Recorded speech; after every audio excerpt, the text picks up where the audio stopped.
بسم اللہ الرحمن الرحیم۔ الحمدللہ رب العالمین والصلاة والسلام علی اشرف الانبیاء والمرسلین نبینا محمد وعلی آلہ واصحابہ اجمعین وبعد۔ برادران اسلام، دینی اور ملی بھائیوں، نوجوان دوستوں، احباب اور بزرگوں، قابل احترام ماں اور بہنوں، عزیز بچوں، اللہ تبارک و تعالیٰ کی فضل و کرم سے، اس کی توفیق سے کتاب التوحید کا یہ درس اللہ کی نصرت سے اور مسجد کے محترم ذمہ داران کے تعاون سے اور اسی طرح سے ہمارے جو شباب، نوجوان ساتھی جو اس مشن کے سب سے بڑے معاون ہیں، ان کی کوششوں سے، آپ تمام حاضرین کی دلچسپی سے اور ایسے ہی جمعیت کی سرپرستی اور ایسے ہی امیر محترم کی سرپرستی سے اور اسی طرح سے جس کا جو بھی حصہ ہے اس کے ساتھ میں یہ توحید خالص کی پڑھائی کا، توحید خالص کے درس کا سلسلہ چل رہا ہے اور خوشائند بات ہے، مبارک بات ہے کہ اس میں تسلسل ہے، اس میں انقطاع نہیں ہے، اس میں دلچسپی ہے اور سبھی لوگوں نے اپنی اپنی ذمہ داریوں کو اچھی طرح سے سنبھال رکھا ہے، اس مشن کا حصہ بنا رکھا ہے۔ یقین جانیے کہ اس مشن کا حصہ بننا یہ اللہ تبارک و تعالیٰ کی طرف سے ایک بندے کے لیے سب سے بڑی سعادت ہے۔ ہم اگر آتے ہیں، حاضر ہوتے ہیں، کسی بھی طرح سے حصہ داری کرتے ہیں تو اس میں ہماری طرف سے اس مشن پر کوئی احسان نہیں ہے، یہ اس مشن میں شامل ہونا یہ اللہ تعالیٰ کی طرف سے خصوصی طور پر سعادت ہے، اللہ تعالیٰ کی طرف سے یہ فضل ہے، اس کا انعام ہے کہ اللہ نے ہمیں اس کا حصہ بنایا ہے۔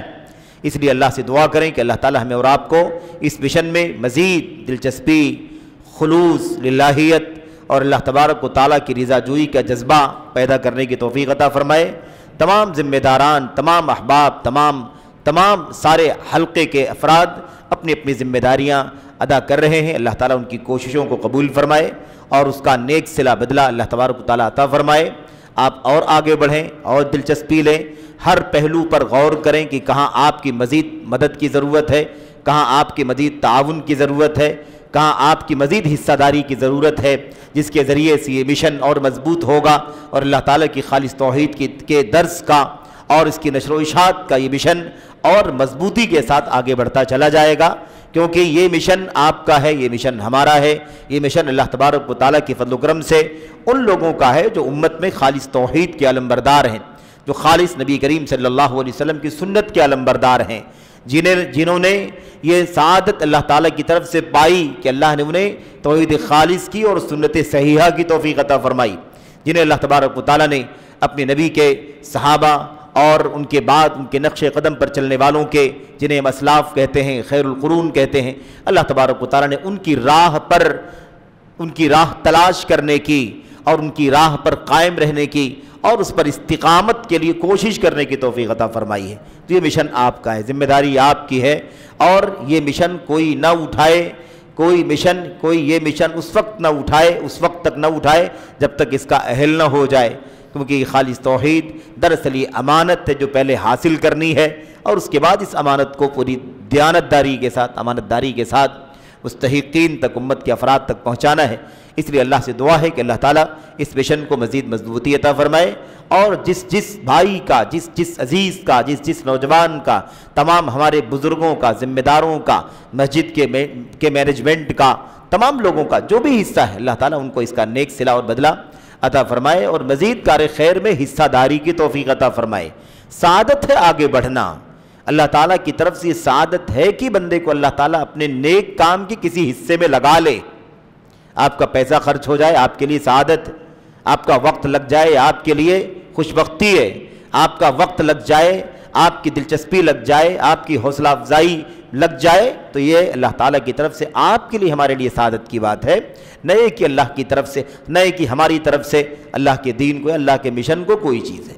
اگر ہماری کوشش کا حصہ اس میں جاتا ہے تو اللہ تعالیٰ کی طرف سے یہ فضل ہے اور اللہ تعالیٰ ہمیں مزید اس فضل کو اور بڑھانے کی توفیق عطا فرمائے، آمین رب العالمین۔ آج کا جو ہمارا درس ہے کتاب التوحید کا، وہ ایک نیا باب ہے، نیا باب کا مطلب یہ ہے کہ جب پوری کتاب توحید سے متعلق ہے تو توحید کے ہی گوشوں میں سے کوئی گوشہ، اسی کے کسی پہلو پر مستقل طور پر نئے انداز میں دلائل کے ساتھ گفتگو ہونے والی۔ وہ موضوع کیا ہے؟ وہ موضوع یہ ہے، آپ اس کتاب کو ایسے سمجھیں یا اس کتاب کے چیپٹرز کو، اس کے ابواب کو، اس کے موضوعات کو ایسے سمجھیں کہ سب ایک دوسرے میں متشابک ہیں، یعنی مترابط ہیں، ایک دوسرے میں گھسے ہوئے ہیں، داخل ہیں، شامل ہیں۔ توحید کا معنی سمجھانا، توحید کا معنی سمجھانے کے بعد توحید کی فضیلت بیان کرنا، توحید کی فضیلت بیان کرنے کے بعد اب یہ بیان کرنا ضروری ہے کہ اتنی ساری فضیلت ہے اللہ کی توحید کی، اتنا بڑا کام ہے یہ توحید کا کام، اور یہ عقیدہ اور یہ ایمان یقین جو توحید کے لیے اللہ تبارک و تعالیٰ کی مطلوب ہے، یہ اتنا بڑا کام ہے کہ اس سے جنت کا وعدہ ہے، اس کی بنیاد پر گناہوں کی معافی ہے، اور ایسے ہی انسان جو بھی کوتاہیاں، خطائیں، لغزشیں اس زندگی میں کرتا ہے، اگر اس کی توحید کا یہ سرمایہ خالص ہے تو اس کے گناہوں کا یہ کفارہ ہے۔ اتنی بڑی فضیلت والا یہ عمل، ظاہر سی بات ہے کہ ایسے جیسے لوگ چاہتے ہیں ویسے رہے اور اتنی بڑی فضیلت مل جائے، ایسا تو نہیں ہو سکتا ہے۔ تو جیسے تیسے کرنے سے جیسا تیسا انجام ہوتا ہے، اور جیسے اللہ تعالیٰ کو مطلوب ہے اس طرح یہ توحید اگر ہو جائے تو پھر اس طرح اس کا صلہ اور بدلہ اللہ تبارک و تعالیٰ کی طرف سے ملتا ہے جو ملنا چاہیے۔ تو اگر اس کے لیے جنت کا وعدہ ہے، اس پر گناہوں کی معافی ہے، تو واقعی اس توحید کے اندر بہت ساری شرطیں ہیں، بہت ساری کنڈیشن ہیں، بہت سارے ٹرمز کا مطالبہ ہے کہ کیسی توحید ہونی چاہیے جس پر جنت ملے گی، ورنہ تو سبھی لا الہ الا اللہ محمد الرسول اللہ کا کلمہ پڑھتے ہیں، لا الہ الا اللہ کا وظیفہ بھی پڑھتے ہیں، اور صبح و شام مزاروں کا درشن بھی کرتے ہیں، اللہ تبارک و تعالیٰ کی نماز کے لیے، صلاۃ کے لیے مسجدوں میں حاضر بھی ہوتے ہیں، فرض پنج وقتہ فرض نمازیں بھی ادا کرتے ہیں، یہی نہیں بلکہ راتوں کو قیام بھی کرتے ہیں، تہجد سے، نوافل سے ان کی راتیں آباد ہوتی ہیں، ان کے جسم بستروں سے الگ ہوتے ہیں، جیسے اللہ تبارک و تعالیٰ نے فرمایا تتجافى جنوبهم عن المضاجع يدعون ربهم خوفا وطمعا۔ یہ اللہ تعالیٰ کے نیک بندے ہیں جن کے پہلو، یعنی جن کے کمر، جن کا جسم بستروں سے الگ ہوتا ہے، رات کو جب ساری دنیا سو رہی ہوتی ہے تو ان کے بستر، ان کے جسم ان کے بستر سے الگ ہوتے ہیں، وہ کھڑے ہو کر کے اللہ تبارک و تعالیٰ کو یاد کر رہے ہوتے ہیں، اللہ تبارک و تعالیٰ کے لیے صلاۃ ادا کر رہے ہوتے ہیں۔ تو تہجد اور قیام اللیل کرنے والے بھی تہجد اور قیام اللیل کے ساتھ مزاروں کا، قبروں کا، درگاہوں کا، آستانوں کا، بزرگوں کی تربتوں کا درشن کرتے ہیں۔ کتنے ایسے ہمارے بھائی ہیں، اللہ سے دعا کریں کہ اللہ تعالیٰ انہیں توحید خالص کی توفیق عطا فرمائے، ورنہ یہ محنت، یہ دوڑ دھوپ، یہ چلت پھرت، یہ فضیلت، یہ نمازیں فرض، یہ روزے، یہ حج و زکوٰۃ اور یہ ساری نیکیاں اللہ تبارک و تعالیٰ کے ہاں کسی کام کی نہیں ہے اگر یہ توحید اس کی زندگی میں خالص نہیں ہے، علم میں، عمل میں، اور ایسے ہی ساری زندگی کے حرکات و سکنات میں، سلوک میں، ایکٹیویٹیز میں، ہر اعتبار سے جب تک یہ توحید کا عقیدہ خالص نہیں ہوگا تب تک اس کی ساری نمازیں، سارے روزے، سارے حج و زکوٰۃ سب کے سب عکارت ہیں، کوئی قیمت نہیں اللہ تبارک و تعالیٰ کی، کوئی قیمت نہیں اللہ تبارک و تعالیٰ کے ہاں۔ کیا اس ظاہری عبادت، جسمانی عبادت اور یہ محنت، یہ جد و جہد، یہ تگ و دو، یہ چلت پھرت، کیا اللہ تبارک و تعالیٰ کے ہاں اتنی اہم ہو جائے گی کہ بندہ اللہ تبارک و تعالیٰ کا حق عبادت، توحید خالص کا اللہ کو دینے کے بجائے اتنا بڑا ظلم کرے کہ کسی بندے کو لے جا کر کے دے دے؟ اللہ تبارک و تعالیٰ نے اس بات کا کھلا اعلان کر دیا ہے کہ اس کا انجام کیا ہوگا۔ جیسے اللہ نے خالص توحید پر جنت اور گناہوں کی مغفرت کا پروانہ دیا ہے، ایسے اللہ تبارک و تعالیٰ نے اس بات کا بھی بار بار اعلان کیا ہے کہ یہ فضیلت، یہ مقام، یہ درجہ، یہ صلہ توحید کا اس وقت ملے گا جب یہ توحید ایک دم خالص ہوگی، حقیقی توحید ہوگی، سچی توحید ہوگی، روایتی توحید نہیں ہوگی، سماج میں پائی جانے والی توحید نہیں، لوگوں کے اپنے افکار و نظریات کے مطابق توحید نہیں، وہ توحید جو اللہ تبارک و تعالیٰ کی کتاب میں اور نبی کریم صلی اللہ علیہ وسلم کی سنتوں میں اور امت کے سلف کی زندگیوں میں ڈھلی ہوئی، جس کی بنیاد پر جنت کی بشارت کا تمغہ اللہ تبارک و تعالیٰ نے دینے کا وعدہ فرمایا ہے۔ جنت ملے گی، بشارت، گناہ معاف ہو جائیں گے، اتنے گناہ معاف ہو جائیں گے کہ ہم سوچ بھی نہیں سکتے کتنے گناہ معاف ہو جائیں گے۔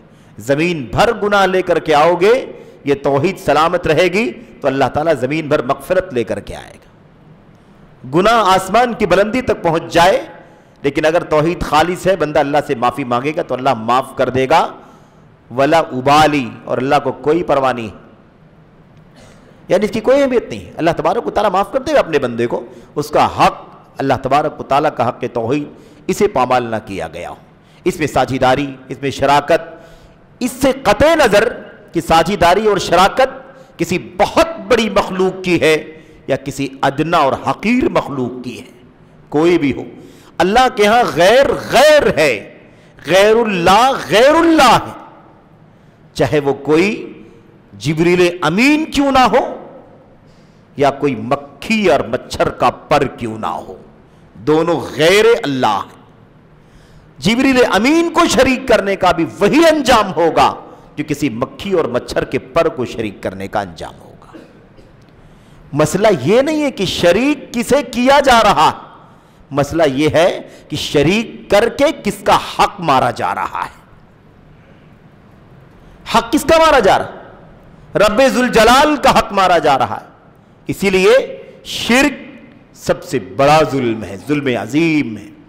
ان الشرک لظلم عظیم، شرک بہت بڑا ظلم ہے، اس لیے کہ جتنے ظلم دنیا میں، انسانوں میں، مخلوقات میں، اللہ تعالیٰ کے بندگان میں پائے جاتے ہیں، ان تمام ظلموں کو ایک طرف رکھ کے دیکھا جائے اور اللہ تبارک و تعالیٰ کے حق عبادت کو چھین کر کسی اور کو دے دینے کا ظلم ایک طرف رکھ کر کے دیکھا جائے، رب ذوالجلال ساری دنیا کا خالق و مالک ہے، سب کو روزی، سب کو دانا پانی، سب کو ہوا، سب کو سانس، سب کو جلانا، سب کو ساری ربوبیت کی ساری چیزیں اللہ تبارک و تعالیٰ، جو ربوبیت کی خصوصیت ہے اللہ تبارک و تعالیٰ کی، اس کے نتیجے میں اپنے بندوں کی تربیت اور دیکھ ریکھ کرنا۔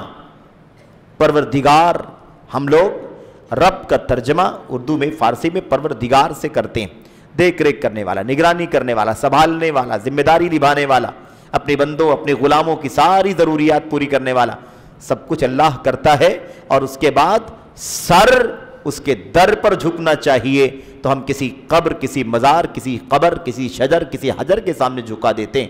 اس سے بدترین ظلم روئے زمین پر اور کیا ہو سکتا ہے؟ تو یہ ممکن نہیں ہے کہ زمین بھر گناہوں کو اللہ معاف فرما دے زبان سے، صرف لا الہ الا اللہ پڑھنے کی وجہ سے، زبان سے پڑھنے سے نہیں ہوگا، اور یہ بات بار بار آئی، زبان سے پڑھنا ہے، دل سے یقین کرنا ہے، اور اس کے تقاضوں پر جیتے جی عمل کر کے دکھانا ہے۔ تو ہمارے سامنے جو اس وقت باب ہے، اصل میں باب ہی کو سمجھنا ضروری ہے، کیونکہ یہ تو مدخل ہے، انٹرنس۔ باب کے معنی کیا ہوتے ہیں؟ باب کے معنی دروازہ، تو دروازہ ہی سمجھنا ضروری ہے کہ کون سا موضوع آگے شروع ہو رہا ہے، جس کے دروازے سے گھس رہے ہیں، داخل ہو رہے ہیں۔ تو اب یہ مسئلہ ہے، کیا ہے؟ کیا فرمایا مصنف رحمت اللہ علیہ، جو باب، جو دروازہ قائم کیا، جو چیپٹر، وہ کیا ہے؟ باب من حقق التوحید دخل الجنت بغیر حساب ولا عذاب۔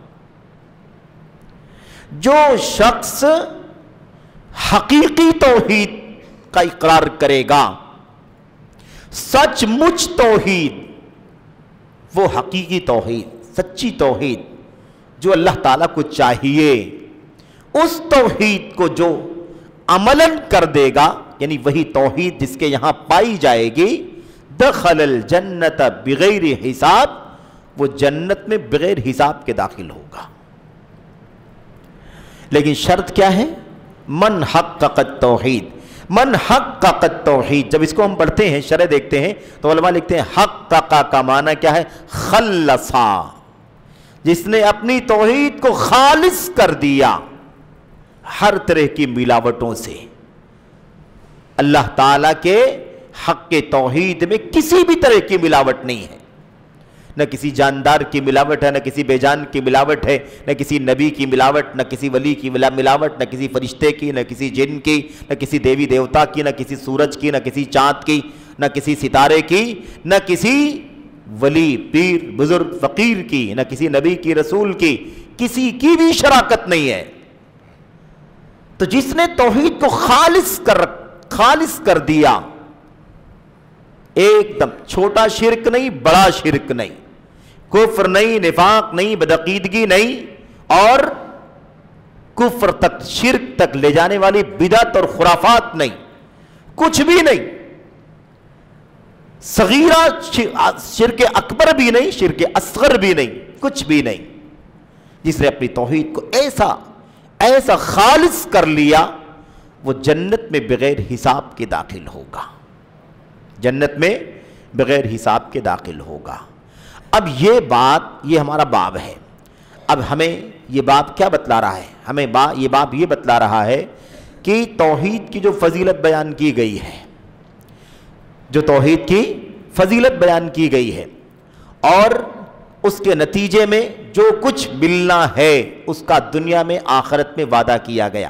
دنیا میں امن ملے گا نا، جن لوگوں نے جو ایمان لائے اور اپنے ایمان کو ظلم سے گڑبڑ نہیں کیا، ان کے لیے امن ہے، ہدایت ہے۔ یہ جو بشارتیں دی گئی ہیں یہ ایسے نہیں دے دی گئی ہیں۔ اب مصنف نے یہ سمجھا دیا توحید کا معنی، مصنف نے سمجھا دیا توحید کی فضیلت، اس کا مقام، گناہوں کی معافی ہوگی اس سے۔ تو اب یہ بتانا ایک دم ضروری ہو گیا کہ ایک دم وہ خالص توحید کون سی ہے جس پر یہ فضیلت حاصل ہوگی، یہ بتانا ضروری ہو گیا۔ اسی لیے مصنف نے تیسرا باب قائم کیا، یہ والا۔ ہمارے سامنے اس باب میں قرآن کریم کی چند آیتیں اور ایسے ہی نبی کریم صلی اللہ علیہ وسلم کی چند حدیثیں۔ پہلی جو آیت کریمہ ہے وہ حضرت ابراہیم خلیل اللہ علیہ السلام سے متعلق، اور دوسری آیت کریمہ ایمان والوں سے متعلق ہے۔ ایمان والے، اللہ کے نیک بندے جو نیکی، کار خیر، ایمان، عمل صالح میں سبقت کرنے والے، آگے بڑھنے والے۔ دو آیتوں میں دو طرح اس بات کو سمجھایا گیا۔ ایک تو سب سے توحید میں ایک اونچا مقام رکھنے والے اللہ کے خلیل، جگری دوست، اللہ کے خلیل۔ خلیل کسے کہتے ہیں؟ خلیل کا لفظ جو ہے نا اردو میں اس کا ترجمہ کرتے ہیں جگری دوست، جگری، جگر کے اندر جس کی محبت ہے نا، کلیجے میں، دل کی گہرائی میں جس کی محبت ہے۔ یہ خلیل خلت سے بنا ہے، اور ہم لوگ خلال کرنا، تخلیل کرنا، ہم لوگ اردو میں بولتے ہیں، یہ لفظ وہیں سے نکلا ہے۔ یہ لفظ کہاں سے نکلا ہے؟ وہیں سے نکلا ہے۔ خلال کرنے کا مطلب کیا ہوتا ہے؟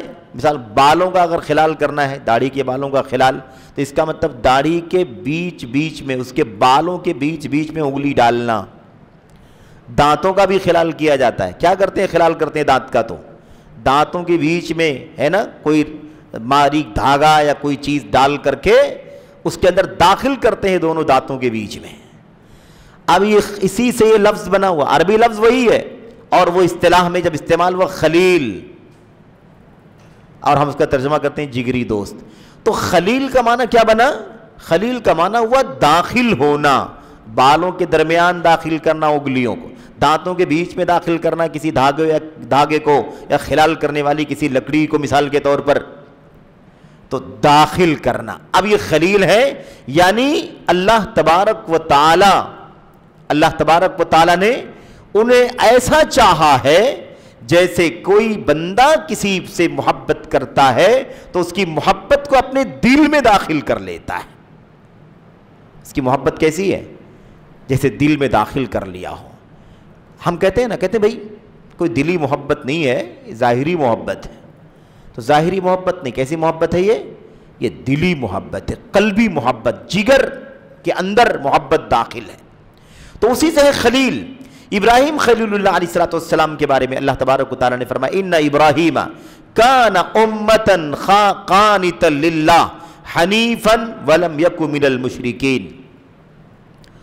تو پہلی آیت کریمہ کس کے بارے میں ہے؟ ابراہیم علیہ السلام کے بارے میں۔ یہ کون ہے؟ امام التوحید کہلاتے ہیں، ابو الانبیاء کہلاتے ہیں۔ آدم علیہ السلام کو ابو البشر کہتے ہیں، ساری انسانیت کے باپ، کیونکہ وہیں سے انسانیت کی شروعات ہوئی۔ اور ابراہیم علیہ السلام کو ابو الانبیاء کہتے ہیں، نبیوں کے باپ۔ کیوں معلوم ہے آپ کو؟ اس لیے کہ ابراہیم علیہ السلام کے دو بیٹے اسحاق اور اسماعیل علیہ السلام کی نسل سے سارے انبیاء بعد والے آئے ہیں۔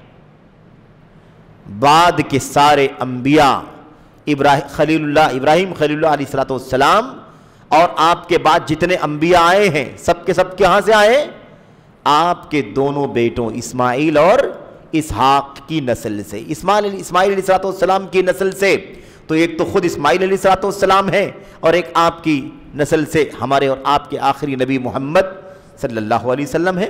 لیکن دوسرے بیٹے جو اسحاق ہیں ان کے بیٹے، اسحاق کے بیٹے یعقوب علیہ السلام، اور انہی کو لقب کے اعتبار سے اسرائیل کہا جاتا ہے۔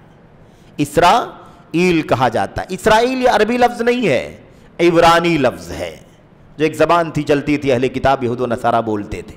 عبرانی لفظ، عبرانی زبان میں جیسے ہم لوگ عربی میں عبداللہ کہتے ہیں، اللہ کا بیٹا، تو اللہ کے لیے اللہ کا لفظ ہے، اور عبد کے لیے، بندے کے لیے عبد کا لفظ ہے۔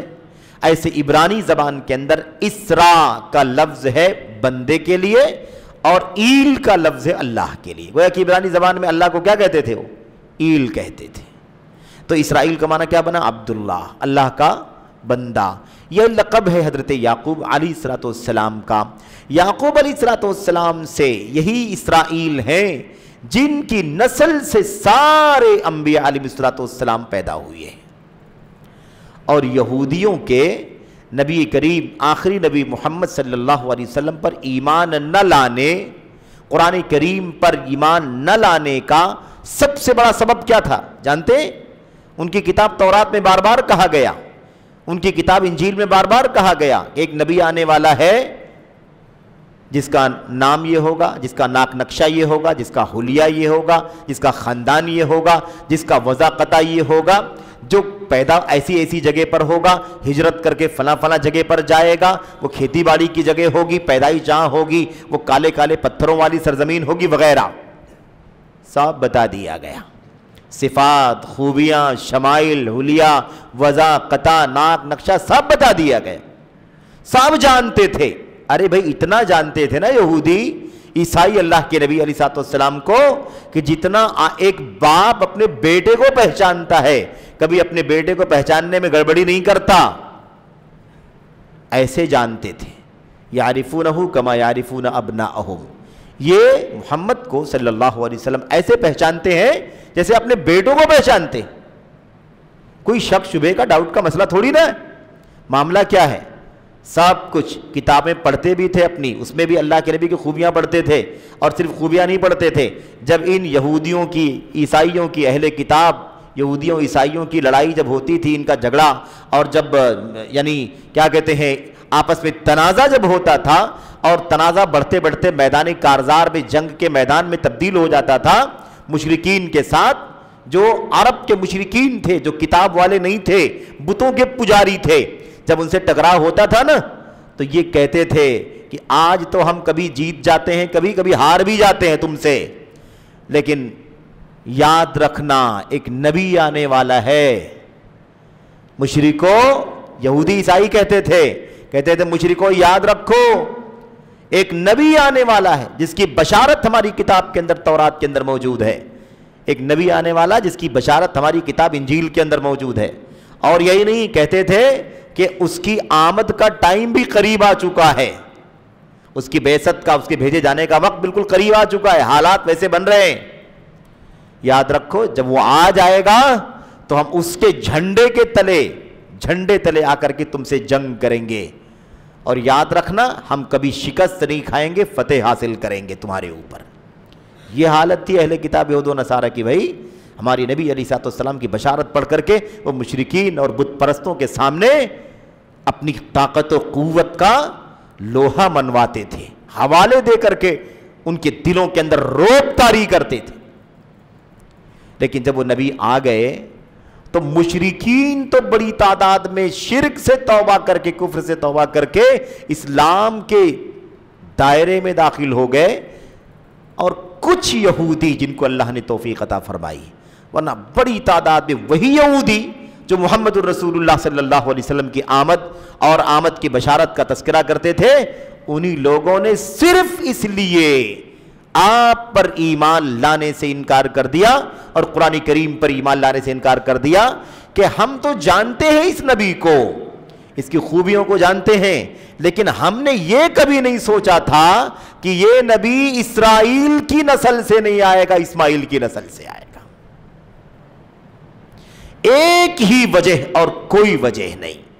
اللہ نے قرآن کریم میں فرمایا حسدم من انفسہم، ان کے اندر کا حسد تھا کہ ہم سمجھتے تھے کہ ہمارے نبی یعقوب علیہ السلام جن کی نسل سے سارے اسرائیلی انبیاء آئے، انہی کے خاندان سے، انہی کی نسل سے یہ نبی بھی آئے گا، محمد احمد نام کا، اور بھی بہت سارے نام ان کی کتابوں میں اللہ کے نبی علیہ السلام کے بتلائے گئے تھے۔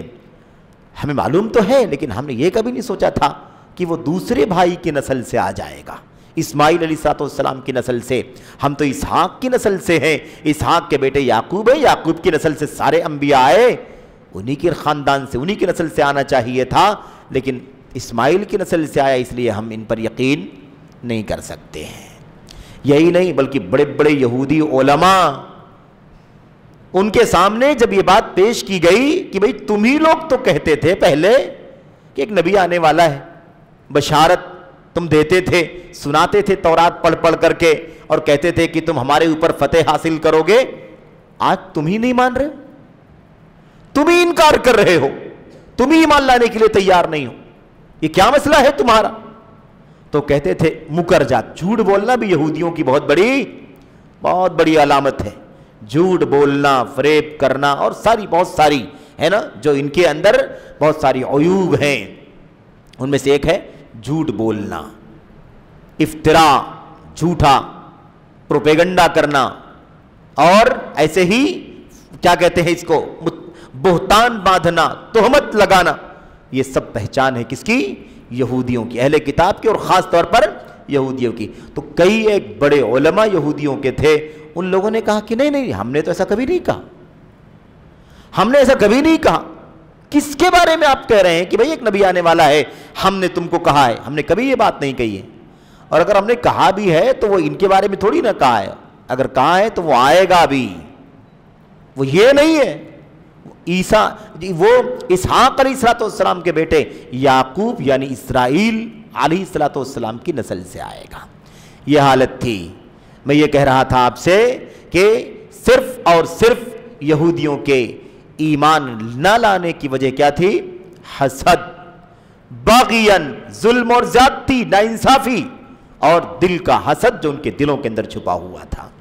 تو اللہ کے نبی صلی اللہ علیہ وسلم پر ایمان لانے سے مکر گئے۔ یہ اہل کتاب یہود و نصارہ دعویٰ کرتے تھے ابراہیم علیہ السلام کے بارے میں کہ ابراہیم بھی یہودی تھے، عیسائی کہتے تھے کہ ابراہیم بھی عیسائی تھے۔ یہودی دعویٰ کرتے تھے کہ ابراہیم یہودی ہیں، اور عیسائی دعویٰ کرتے تھے کہ یہودی ابراہیم عیسائی ہیں۔ اللہ تبارک و تعالیٰ نے فرمایا کہ نہ وہ یہودی ہیں نہ وہ عیسائی ہیں۔ یہودی عیسائی وہ کیسے ہو سکتے ہیں؟ وہ تو ان سب کے باوا ہیں۔ بھئی اہل کتاب یہود و نصارہ جو ہیں ان کو بنی اسرائیل کہا جاتا ہے۔ حضرت ابراہیم خلیل اللہ علیہ السلام کے دونوں بیٹے اسحاق اور اسماعیل، آپ سوچئے کہ یہ کون ہے؟ یہ حضرت ابراہیم علیہ السلام کے بیٹے ہیں۔ تم بیٹے نہیں بلکہ بیٹے کے بیٹے کی نسل سے ہو، اور انبیاء ان کی نسل سے آئے ہیں، تو وہ تو تم سے بہت پہلے ہیں، تو وہ کب سے یہودی اور عیسائی ہو جائیں؟ اور مشرکین بھی مشرکین کو بھی یہ بات بتلا دیا گیا کہ شرک کرنے والا، یہودی تم شرک کر رہے ہو، عیسائی تم شرک کر رہے ہو، بھلا ہمارے نبی، ہمارے جگری دوست خلیل ابراہیم علیہ السلام شرک کرنے والے کب ہو سکتے ہیں؟ تو ابراہیم علیہ السلام کی مثال پہلی آیت کریمہ میں حضرت ابراہیم علیہ السلام کے سلسلے میں جو آیت کریمہ ہے اس کا اللہ نے تذکرہ فرمایا۔ موضوع یاد رہے، جس نے توحید کو خالص کیا ساری ملاوٹوں سے وہ بلا حساب جنت میں داخل ہوگا۔ یہ سمجھانے کے لیے آیت کریمہ ابراہیم علیہ السلام کے بارے میں، آئیے آیت کریمہ پڑھیں۔ اللہ فرماتا ہے ان ابراہیم کان امتن قانتا للہ، یقیناً ابراہیم علیہ السلام کان امتن، یہ امت تھے، یہ کیا تھے؟ امت تھے۔ امت کے ایک سے زیادہ معانی آتے ہیں، امت کا ایک معنی نہیں ہوتا، امت کا ایک معنی یہی ہے، یعنی ایک جماعت، ایک بہت بڑی تعداد، جو عام معنی ہم سمجھتے ہیں امت قوم کے معنی میں، ایک معنی تو یہ عام معنی ہے۔ ایک معنی امت کا ہے مدت، زمانے کی مدت، 50 سال، 100 سال، 200 سال، 400 سال، اس کو بھی کیا کہتے ہیں؟ امت کہتے ہیں اس کو بھی۔ یہ بھی قرآن کریم میں استعمال ہوا ہے۔ وَالذَّكَرَ، حضرت یوسف علیہ السلام، یوسف علیہ السلام جو حضرت یعقوب کے بیٹوں میں سے ایک بیٹے ہیں، یوسف علیہ السلام کے ہی واقعے میں سورہ یوسف میں آیا ہوا وَالذَّكَرَ بَعْدَ أُمَّةٍ، وَالذَّكَرَ بعد امہ، ایک امت کے بعد یاد آیا، ایک امت کے بعد یاد آیا، یعنی ایک مدت کے بعد یاد آیا۔ وہ 8 سال، 10 سال، 12 سال، 14 سال، کتنی مدت تھی نہیں معلوم، ایگزیکٹ ہمیں نہیں معلوم، لیکن ایک مدت کے بعد یاد آیا۔ بہرحال ایک معنی یہاں پر جو ہے وہ یہی ہے، امت یعنی قوم۔ اکیلے ابراہیم علیہ السلام کیا تھے؟ اکیلے امت تھے، ہے اکیلے، لیکن وہ امت مانے جائیں گے۔ کیوں؟ اس لیے کہ تنہا اللہ کی توحید کا علم بردار، تنہا اللہ کی توحید کا اعلان کرنے والے، تنہا شرک کے خلاف زبان کھولنے والے، تنہا بت پرستوں کے خلاف مہاد اٹھانے والے، تنہا شرک اور بت پرستی کے خلاف اپنے گھر سے بائیکاٹ ہونے والے، تنہا شرک اور بت پرستی کے خلاف اپنے باپ سے بھی بغاوت اور وقت کی حکومت سے بھی مقابلے میں آنے والے، صرف توحید خالص کو بپا کرنے کے لیے آگ میں ڈالے جانے کی نوبت آئی اس کے لیے بھی تیار۔ تو اکیلا ایک آدمی تنہا اللہ کی توحید کا پوری دنیا کے اندر، پورے خطے کے اندر اکیلا علم بردار ہے۔ تو توحید تو مطلوب ہے روئے زمین کے اوپر، اللہ کی دھرتی پر کیا مطلوب ہے؟ جس کی دھرتی ہے اس کی عبادت کی جائے، جس کا آسمان ہے اس کا سر، اس کے سامنے سر ٹیکا جائے۔ یہ عقیدے توحید تو پوری روئے زمین پر، آسمان پر رچا بسا ہونا چاہیے، شرک نہ ہو اللہ کی دھرتی پر، ایسا ہونا چاہیے۔ اتنا بڑا مشن ہے، لیکن اب کسی بستی میں، کسی خطے میں، کسی ملک میں، کسی علاقے میں توحید کا علم بردار کوئی نہیں ہے سوائے ایک کے، تو اکیلے ہی وہ توحید کا سارا مشن اپنی گردن پر اٹھایا ہوا ہے کہ نہیں اٹھایا ہوا ہے؟ اس حق کا، اس توحید کی سچائی کا اکیلا علم بردار ہے کہ نہیں علم بردار ہے؟ اس لیے وہ اکیلے ہی امت کا کام کر رہا ہے کہ نہیں کر رہا ہے؟ اس کی حیثیت اکیلا ہونے کے باوجود امت کی جگہ پر ہے کہ نہیں؟ تو ایک معنی تو، دوسرا معنی کیا ہے؟ امت کا معنی ہے قائد، امام، پیشوا۔ ابراہیم علیہ السلام کان امتن، امت تھے یعنی قائد تھے، امام تھے، آئیڈیل تھے، پیشوا تھے، نمونہ تھے۔ کس کے لیے؟ کس چیز میں؟ کس کے لیے نمونہ تھے اور کس چیز میں نمونہ تھے؟ نمونہ تھے کس کے لیے؟ ساری دنیا کے لیے۔ یہاں تک کہ ابراہیم علیہ السلام کے بعد کتنا زمانہ گزرا، اللہ اعلم بذالک، اللہ ہی جانتا کتنا زمانہ گزرا، کتنے صدیاں، کتنے ہزار سال گزرے، ہمیں نہیں معلوم، اے اللہ تو جانتا ہے۔ لیکن اخیر میں ہمارے اور آپ کے نبی محمد صلی اللہ علیہ وسلم آئے کہ نہیں آئے؟ اور یہ امت اب قیامت تک زمان مکان کی قید کے بغیر، زمانہ کتنا بھی آگے، وقت کتنا بھی آگے چلا جائے اور دنیا کتنی بھی زیادہ پھیل جائے، یہ پوری کی پوری امت کس کی امت ہے؟ ہمارے نبی محمد صلی اللہ علیہ وسلم کی امت. اس نبی کو اور اس نبی کی امت کو اللہ فرماتا ہے تمہارے لیے بھی آئیڈیل ابراہیم علیہ السلام ہے. ابراہیم قدوہ ہے، نمونہ ہے، سمپل ہے، مثال ہے، پیشوا ہیں، اگوا ہیں، سردار ہیں. کس کے؟ پورا اپنے بعد سے لے کر سب کے لیے، یہاں تک کہ آخری نبی اور آخری نبی کی امت کے لیے بھی آئیڈیل ہیں ابراہیم علیہ السلام. تو ان ابراہیم کان امہ، ابراہیم علیہ السلام امت تھے. ایک معنی تو ہو گیا امت کا، اور ایک دوسرا معنی کیا ہے؟ امام تھے، پیشوا تھے، قائد تھے، رہنما تھے. کس مسئلے میں؟ یہ تو ہو گیا سب کے لیے. اس نبی کی امت کے لیے بھی اللہ تعالیٰ نے فرمایا قد کانت لکم اسوۃ حسنۃ فی ابراہیم والذین معہ، تمہارے لیے بہترین آئیڈیل اور نمونہ ہے ابراہیم علیہ السلام کی زندگی اور ان پر ایمان لانے والوں کی زندگی میں. اور آئیڈیل کس چیز میں؟ توحید میں، صحیح ایمان میں، کفر اور شرک سے برات اور بیزاری میں، ایک اللہ تعالیٰ کی توحید کا، وحدانیت کا اعلان کرنے میں. تم سب کے لیے آئیڈیل کون ہے؟ بہترین آئیڈیل میرے نبی، میرے خلیل ابراہیم علیہ السلام اور ان پر ایمان لانے والے. اذ قالوا لقومہم انا براء منکم، آئیڈیل یہ ہے، آئیڈیل قدوہ نمونہ یہ ہے کہ ان لوگوں نے اپنی قوم سے کہا تھا ہم تم سے بیزار ہیں. زمین کے اندر، روئے زمین پر مورتیوں کو بنا بنا کر کے بیچنے اور اس کی پوجا کرنے والوں، اور آسمان کے سورج، چاند اور ستاروں کی پرستش کرنے والوں، انا براء منکم، ہمارا تم سے کوئی تعلق نہیں ہے، ہم تم سے بائیکاٹ، تم ہم سے بائیکاٹ. یہ ہے اللہ کی توحید میں ابراہیم علیہ السلام کا آئیڈیل. ٹھیک ہے. اچھا یہ تو ہو گئی بات. ایک یہ معنی کیا ہو گیا؟ امہ. کس چیز میں آئیڈیل تھے؟ اس آیت کریمہ میں آ گیا، اس آیت کریمہ میں آ گیا. آئیڈیل ہے اللہ کی خالص توحید میں، اللہ کی خالص توحید پر قائم رہنے میں، ڈٹے رہنے میں، اور اللہ کی توحید خالص پر قائم رہنے کی راہ میں آنے والی مصیبتوں کو خندہ پیشانی سے برداشت کرنے میں، اس کے لیے جان کی بازی لگانا، اس کے لیے مال کی، اولاد کی بازی لگانے میں، اس کے لیے وقت کی طاقت اور وقت کی حکومت سے ٹکر لینے میں، ان تمام چیزوں میں آئیڈیل ہے کون؟ حضرت ابراہیم خلیل اللہ علیہ السلام. اب یہ باتیں جو آپ سن رہے ہیں نا، ایک بات بھی ہوئی، تین باتیں باقی ہیں. اللہ نے اپنے خلیل ابراہیم علیہ السلام کی 4 خوبیاں اس آیت میں بیان کی ہیں، 4 خوبیاں بیان کی ہیں، 4 صفات.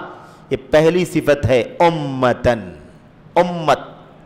اس کا یہ معنی آپ کے سامنے بیان کیا جا رہا ہے. ابراہیم علیہ السلام کی اتنی ساری خوبیاں، ابھی 3 باقی ہیں، ایک ہم نے پڑھا ہے ابھی اور ایک کا معنی سمجھا ہے.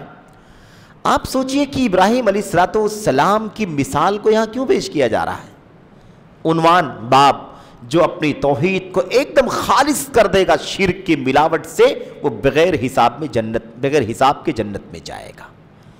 ابراہیم آئیڈیل ہے اس مسئلے میں. آئیڈیل کون ہے؟ ابراہیم علیہ السلام، جو بتوں کو، مورتیوں کو پاش کرنے والے آئیڈیل ہے توحید کے. وہ اس معاملے میں آئیڈیل ہیں ہمارے. آج کے وہ چند مسلمان بھائی جو بتوں کو پاش کیا کرتے، انہوں نے قبروں اور مزاروں کی شکل میں نہ جانے کتنے بتوں کو اپنا معبود بنا رکھا ہے. توحید خالص کرنے کی ضرورت. ابراہیم علیہ السلام کو اللہ نے جگری بنایا، ایسے جگری نہیں بنا لیا. پوری کائنات میں کوئی جگری نہیں اللہ تبارک و تعالیٰ کا سوائے 2 جگریوں کے. ایک جگری یہ ابراہیم علیہ السلام جو آئیڈیل ہے سب کے، اور دوسرے جگری ہمارے اور آپ کے اور ساری انسانیت کے سردار محمد صلی اللہ علیہ وسلم، جن کو بھی کہا گیا کہ آپ کے لیے آئیڈیل آپ کے باپ خلیل علیہ السلام ہے. اللہ نے جیسے ابراہیم کو اپنا خلیل بنایا، اتنی ساری خوبیوں کی وجہ سے خلیل بنایا. ایسے ہی اللہ کے نبی کی خوبیاں، ساری چیزوں کی گنتیاں ختم ہو جائیں گی. ہمارے نبی کے اوصاف ختم نہیں ہوں گے۔ انسانیت میں وہ مقام اللہ نے اپنے نبی کو عطا فرمایا ہے، آپ کو خلیل بنایا، اللہ کے دو خلیل۔ اللہ کے نبی نے فرمایا جیسے اللہ نے ابراہیم کو اپنا جگری دوست بنایا ہے، ایسے اللہ نے مجھے بھی اپنا جگری دوست بنایا ہے، اور اسی لیے اب میں کسی کو جگری بنا ہی نہیں سکتا، اس لیے کہ اللہ نے مجھے اپنا جگری دوست بنایا ہے، تو اس جگری دوست بنانے والے میرے اللہ کی محبت میرے دل میں اتنا بیٹھ گئی ہے، اتنا کوٹ کوٹ کے بیٹھ گئی ہے کہ اب اس دل میں کسی اور کی محبت کے لیے ایک ذرہ بھی جگہ باقی نہیں بچی ہے۔ اگر بچتی تو بناتا، اور بناتا بھی اگر کسی کو تو حضرت ابو بکر صدیق کو بناتا، کیونکہ میرے سامنے میری امت کے جو لوگ ہیں ان سے اونچے مقام کا دنیا میں کوئی نہیں ہے۔ سارے انبیاء کی فہرست الگ کر دو، اللہ کے بقیہ بندوں میں سب سے اونچا نام اگر ہے تو صدیق اکبر رضی اللہ تعالیٰ عنہ کا ہے۔ اس لیے اگر میں کسی کو دوست بناتا، جگری خلیل بناتا، تو میں ابو بکر کو بناتا، لیکن نہیں، وہ میرے بھائی ہیں، میرے محبوب ہیں، بے انتہا محبوب ہیں، لیکن خلیل کا جو درجہ ہے وہ میں اب میرے پاس بچا نہیں ہے، کیونکہ اللہ نے جیسے ابراہیم کو خلیل بنایا ایسے مجھے خلیل بنا لیا، اور میرے دل میں میرے اللہ کی محبت پورے دل کے رگ و ریشے میں پھیل چکی ہے، اس میں باقی نہیں ہے جگہ کی کسی کی محبت کو داخل کر دیا جائے۔ تو ابراہیم علیہ السلام کی مثال، اچھا بات لمبی نہ ہو، ایک پہلی صفت، ایک صفت اور کم سے کم پڑھ لیتے ہیں، اور کیا کہا؟ قانتاً للہ۔ قانت قنوت سے بنا ہے۔ قنوت کے بھی کئی معنی ہوتے ہیں۔ قنوت کا ایک جو سب سے مشہور معنی ہے وہ کیا ہے معلوم ہے؟ کھڑا ہونا، دیر تک کھڑے رہنا، دیر تک کھڑے رہنے کو قنوت کہتے ہیں، دیر تک کھڑے رہنے کو قنوت کہتے ہیں۔ دوسرا جو معنی ہے وہ بھی مشہور معنی ہے، معروف معنی، وہ ہے اللہ تبارک و تعالی کی اطاعت اور فرما برداری کی آخری حد، جتنی اطاعت و فرما برداری کی حد ہو سکتی ہے ساری حد کو پورا کر دینا، آخری دم تک اطاعت، ایک ذرہ بھی کہیں بھی ایسا نہ ہونے پائے کہ اللہ نے کہا اور کیا نہیں، رکاوٹ آ گئی، کوئی مسئلہ آ گیا، کوئی حرج آ گیا، کوئی وجہ آ گئی، کوئی سبب، کوئی علت، کچھ نہیں، بلکہ اطاعت ایسی جس میں کہیں معصیت کا کوئی ذرہ بھی شامل نہ ہو، خالص اطاعت۔ تو قانتاً للہ، اللہ کے قانت تھے، یعنی اللہ تبارک و تعالیٰ کے بے لوث، بلا کنڈیشن، بلا کسی شرط کے، مطلق طور پر، پورے طور پر اطاعت کرنے والے تھے۔ دیکھو ابراہیم علیہ السلام کی زندگی سمجھ میں آ جائے گا اطاعت کیسی تھی۔ جان قربان حاضر ہے، بیٹے کی قربانی حاضر ہے، بال بچوں کو سنگلاخ وادی میں چٹانوں کے بیچ میں چھوڑ کر کے آنا ہے، جہاں نہ دانے کا انتظام کچھ دکھائی دیتا ہے نہ پانی کا، حکم رب ذوالجلال کا، کوئی مسئلہ نہیں۔ وَإِذِ ابْتَلَىٰ إِبْرَاهِيمَ رَبُّهُ بِكَلِمَاتٍ فَأَتَمَّهُنَّ قَالَ إِنِّي جَاعِلُكَ لِلنَّاسِ إِمَامًا۔ بات واضح ہو گئی کہ نہیں واضح ہو گئی؟ جب ابراہیم علیہ السلام کے رب نے ابراہیم علیہ السلام کو کئی باتوں میں آزمایا، ابراہیم یہ کر کے دکھاؤ، یہ کر کے دکھاؤ، یہ مان لو، یہ مان لو، یہ کرو، یہ کرو، فَأَتَمَّهُنَّ، ابراہیم علیہ السلام نے ان سب کو پورا کر دیا۔ یہ اطاعت کا جذبہ تھا، اطاعت۔ اور جب یہ پورا کر دیا تو وہ جو فرمایا نا امہ، امت تھے، اللہ نے فرمایا انی جاعلوک للناس اماما، اتنی خوبیاں، سب کچھ تم نے پورا کر دیا، آسان ہے تو آسان، مشکل ہے تو مشکل، مشکل تر ہے تو مشکل تر، تم نے کچھ نہیں چھوڑا۔ اس لیے انی جاعلوک للناس اماما، اب یہ پیشوائی تمہارے نام، پیشوائی کس کے نام؟ تمہارے، انی جاعلوک للناس اماما، میں تمہیں ساری انسانیت کا، میں تمہیں امام بنانا چاہتا ہوں۔ میں تمہیں کیا بنا رہا ہوں؟ امام، قدوہ، پیشوا، آئیڈیل، نمونہ ہو تم۔ آزمائشوں میں تم کو دیکھے، توحید پر ثابت قدمے میں تم کو دیکھے، اللہ کی رضا کے لیے جان قربان کرنے کے لیے تم کو دیکھے، اولاد قربان کرنے کے لیے تم کو دیکھے، بال بچوں کو جنگل اور کیا کہتے ہیں بیابان میں چھوڑنے کی نوبت آ جائے تم کو دیکھے، پوری حکومت تمہارے خلاف، اگر ایسے حالات آ جائیں تو تم آئیڈیل رہو، ہے کہ نہیں؟ اور اتنے نازک حالات میں بتوں کو پاش پاش کر دیا، بتوں کو پاش پاش کر دیا، کیسی قیادت رہی، کیسا مقام تھا۔ اسی لیے اس باب کو بیان کرنے کے لیے آیت کریمہ پہلی کیا ہے؟ ابراہیم علیہ السلام کی مثال۔ ابراہیم علیہ السلام کو مثال میں اسی لیے پیش کیا گیا ہے، اس لیے کہ اتنی خالص توحید کی مثال آپ کو ماضی میں ہمارے نبی کو کیوں نہیں پیش کیا گیا؟ پیش کیا جائے گا، آگے پیش کیا جائے گا۔ ہم تو اسی نبی کی امت ہیں، ہم تو اسی امت کے افراد ہیں، ہمارے نبی محمد الرسول اللہ صلی اللہ علیہ وسلم ہیں۔ قرآن کریم میں پچھلے انبیاء کے واقعات کو بیان کیوں کیا گیا ہے اور ابراہیم علیہ السلام کی سیرت کا تذکرہ کیوں کیا گیا؟ تاکہ ان کی زندگی سے اس امت کے لوگ عبرت حاصل کریں۔ اسی لیے ہم پہلے ابراہیم علیہ السلام کی سیرت سے عبرت حاصل کرتے ہیں، بعد میں تو اللہ کے نبی کے حدیثیں اور آپ کی سنتیں، آپ کے فرمودات الحمدللہ ساری تفصیلات کے ساتھ آ رہی ہیں۔ اور جو تربیت آپ نے اپنے صحابہ کو دی تھی، جو اپنی توحید کو خالص کرنے والے تھے، ان کی مثالیں بھی آپ کے سامنے آئیں گی، سب ہے۔ کتاب التوحید پڑھ رہے ہیں، ٹائم لگے گا اس میں ضرور، لیکن اس کی باریکیاں ہمارے سامنے کھل کر کے آئیں گی تو ہماری توحید پہاڑ جیسے مضبوط ہو جائے گی، آہن جیسی، فولاد جیسی مضبوطی، بلکہ فولاد بھی کچھ نہیں اللہ کی توحید کے سامنے، آہن بھی کوئی حیثیت نہیں اللہ تبارک و تعالیٰ کی توحید کے سامنے۔ عقیدہ تو ابراہیم علیہ السلام کو اللہ نے قائد بنا دیا، اور کیا فرمایا کہ آپ کیا ہیں؟ امہ، آئیڈیل ہیں۔ دوسری چیز قانتا للہ، اللہ کے اطاعت گزار، فرما بردار، ماننے والے، سر تسلیم خم کرنے والے، ساری آزمائشوں میں کامیابی کا تمغہ لینے والے۔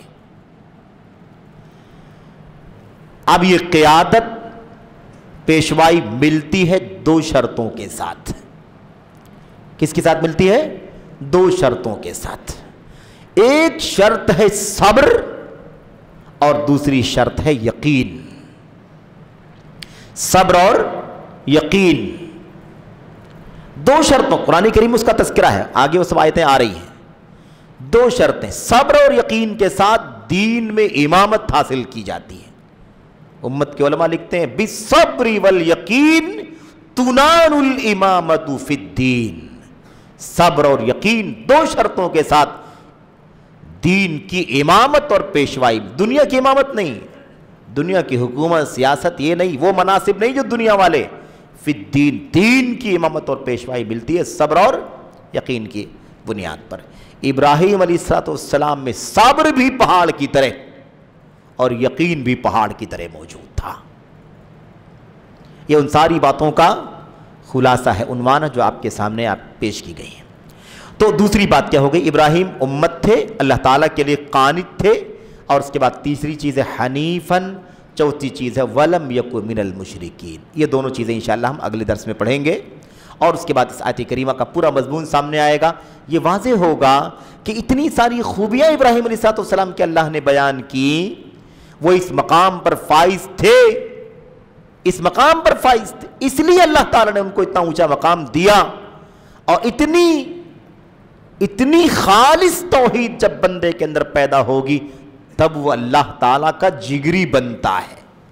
تو اب تو جگری نہیں کوئی بن سکتا، جو بننا تھا بن گئے، اللہ تعالیٰ کے دو جگری خلیل، ہو گئی بات، تو اب تو مسئلہ ختم ہو گیا۔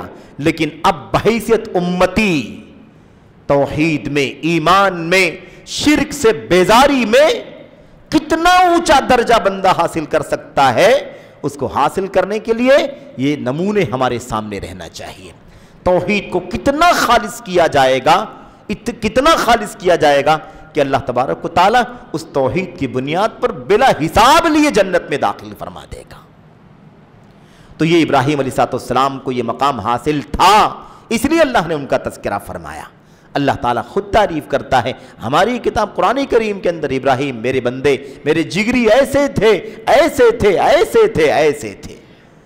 اور یہ 4 صفات نہیں ابراہیم علیہ السلام کی قرآن کریم میں، بہت ساری صفات۔